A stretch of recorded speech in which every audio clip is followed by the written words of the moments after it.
Then Joseph couldn't control himself before all those who stood before him, and he cried, "Cause every man to go out from me." There stood no man with him, while Joseph made himself known to his brothers. He wept aloud. The Egyptians heard, and the house of Pharaoh heard. Joseph said to his brothers, "I am Joseph. Does my father still live?" His brothers couldn't answer him, for they were terrified at his presence. Joseph said to his brothers, "Come near to me, please." They came near.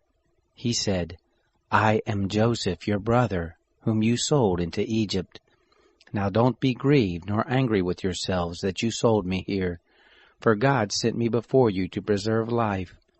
For these 2 years the famine has been in the land, and there are yet 5 years in which there will be neither plowing nor harvest. God sent me before you to preserve you a remnant in the earth, and to save you alive by a great deliverance. So now it wasn't you who sent me here, but God, and he has made me a father to Pharaoh, lord of all his house, and ruler over all the land of Egypt. Hurry and go up to my father and tell him, this is what your son Joseph says. God has made me lord of all Egypt. Come down to me, don't wait.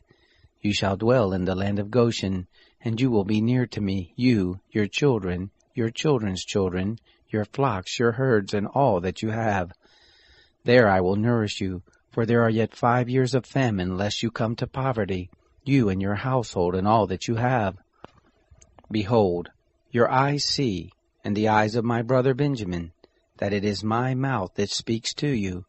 You shall tell my father of all my glory in Egypt, and of all that you have seen. You shall hurry and bring my father down here." He fell on his brother Benjamin's neck and wept, and Benjamin wept on his neck.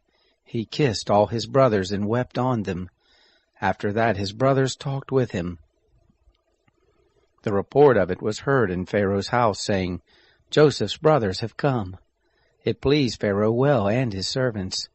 Pharaoh said to Joseph, "Tell your brothers, do this. Load your animals and go, travel to the land of Canaan. Take your father and your households and come to me, and I will give you the good of the land of Egypt, and you will eat the fat of the land. Now you are commanded to do this. Take wagons out of the land of Egypt for your little ones and for your wives, and bring your father and come. Also don't concern yourselves about your belongings, for the good of all of the land of Egypt is yours." The sons of Israel did so. Joseph gave them wagons according to the commandment of Pharaoh, and gave them provision for the way. To all of them he gave each man changes of clothing, but to Benjamin he gave 300 pieces of silver and 5 changes of clothing. To his father he sent after this manner: 10 donkeys loaded with the good things of Egypt, and 10 female donkeys loaded with grain and bread and provision for his father by the way. So he sent his brothers away, and they departed. He said to them, "See that you don't quarrel on the way." They went up out of Egypt and came into the land of Canaan to Jacob their father.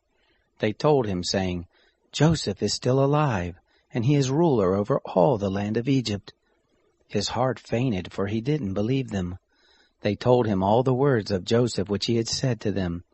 When he saw the wagons which Joseph had sent to carry him, the spirit of Jacob their father revived. Israel said, "It is enough. Joseph my son is still alive.